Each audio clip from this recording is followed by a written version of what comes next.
Deputy Kyne. Thanks, Chairman. I'd like to welcome Mr. Shanahan and the team to the committee and commend them for the work they've done over the last number of years indeed, and certainly delighted to be in Galway yesterday for the jobs announcement regarding Phoenix and that, and certainly very welcome. I'd also acknowledge the level of job growth in the West from 2010, 14,614 jobs supported by IDA and associated companies in 2010 up to 18,652 in 2014, some 4,040 extra jobs. So that's certainly very welcome, some 27.6% increase. Can I ask, which I think is one of the largest increases outside of the Dublin area, can I ask in terms of I understand somewhere that the cost of jobs supported by IDA has reduced from over 14,500 in the period up to from 2004 to 2010 down to 11,800 in the present period from 2008 to 2014. Can I just ask, is that reflective of the downturn in the economy or improving competition, or any comment on that?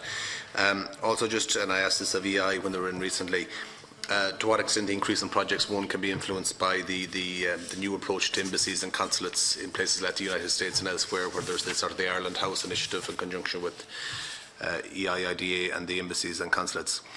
Regarding the 21 million extra allocated to the IDA from the Jobs Department supplementary budget, in terms of the authority's regional facilities, and I know in Galway in particular there's an advanced facility earmarked for 2017. I noticed yesterday at the announcement that it was one of the issues that was highlighted by the managing director of Phoenix, that it took over a year to find a suitable building in Galway, which I was quite surprised at. So I think that's something that certainly needs to be expedited, certainly in my area.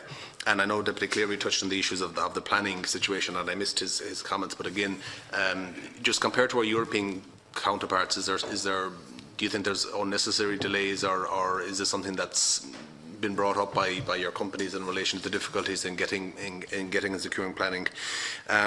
Finally, with regard to Galway, I know that there are issues that you've notified the ministers over the Parkmore site and the traffic issues there, and I know there's a possibility of financing for that, or certainly you're looking for financing at that location. Have you had any consultation or engagement with the National Transport Authority regarding bus solutions in this area? Because believe it or not, there's no east-west bus run that doesn't go through Eyre Square, which seems rather basic, but hasn't been delivered. So I'm just wondering, what engagement have you had with NTA, or is this something that companies within the Parkmore site have highlighted to you? Mr. Shanahan. Thank you very much, Deputy Kyne. So maybe again, just in the order, and actually I think, to be fair to Deputy Tobin, he asked me this question, I probably didn't respond to it, but in relation to the cost per job, which is similar, as you point out, the cost per job has been declining, and it currently is at 11,817, and that is the cost per sustainable job. The way it's calculated is it's calculated over jobs sustained over a 7-year period. My role and the role of my colleagues is to try to win jobs at the lowest cost to the state possible. So the more that we can win investments which have no grant support attached to them, or have the lowest level of grant support attached to them, that's what we try to do. And it has declined over recent years. We would hope to maintain a very competitive cost per job, and it isn't necessarily a reflection of the economic downturn, because it's cost per job. So, it's based on the number of jobs you're getting in. So whether it's large or small, the cost remains the same. The types of supports have changed over time. Regional aid guidelines have, I suppose, become more constrained over time in terms of what we can support. That's not necessarily an issue when we're competing with other European countries, but of course we compete with the rest of the world, so that can be constraining. But our ultimate target is to get as much investment in at the least cost to the state as possible. In relation to, we have very good relations with the Department of Foreign Affairs and Trade.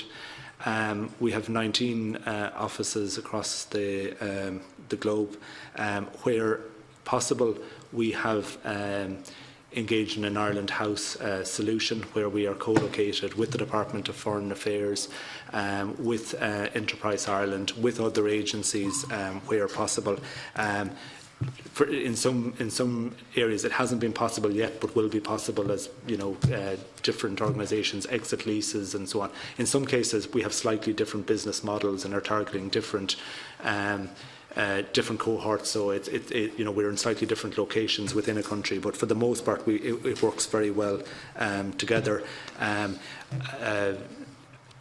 was in Japan, in Korea and in Singapore in the earlier part of last week and the week before. The ambassadors in each location and the embassy teams are a huge support to what are, in IDA's case, for the most part, one-man operations. So we need that backup, and it requires not the Ireland agencies on the ground, Enterprise Ireland, IGA, and indeed the embassy staff, given the small footprints we have, to work very closely together in order to achieve our collective objectives. But to my view, and again I would meet with my counterpart in the Secretary-General of Foreign Affairs and Trade on a regular basis, and with many colleagues in Foreign Affairs, and we engage each year in relation to our plans, and I think it's working quite well. There's also, in the past 2 years we have engaged with Foreign Affairs and other agencies on local market plans to ensure that all players know what each other is doing, and to ensure we're not tripping over each other in the market, and to ensure that we're identifying any opportunities that may exist, and I think that's working quite well. In relation to the advanced technology buildings, the advanced technology building in Galway will start in 2016.